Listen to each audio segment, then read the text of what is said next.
या जगात कोण कुणाचे, एकटंच यावं लागते आणि एकटंच जावं लागते.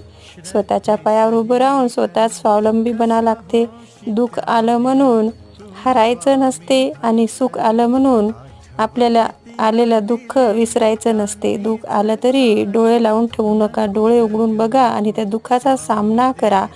दुःख आलं तर त्या दुःखाचा सामना केला तरच आपल्याला जीवन जगण्याचा अनुभव येतो की नाही, बरोबर आहे ना? तशी बघितलं तर जिंदगी खूप सुंदर आहे. मानवाला जन्म खूप पुण्य केल्याच्या नंतर जन्म मिळतो आणि ह्या जन्माला असंच व्यर्थ घालायचं नसून या जन्माचं सार्थक करावं.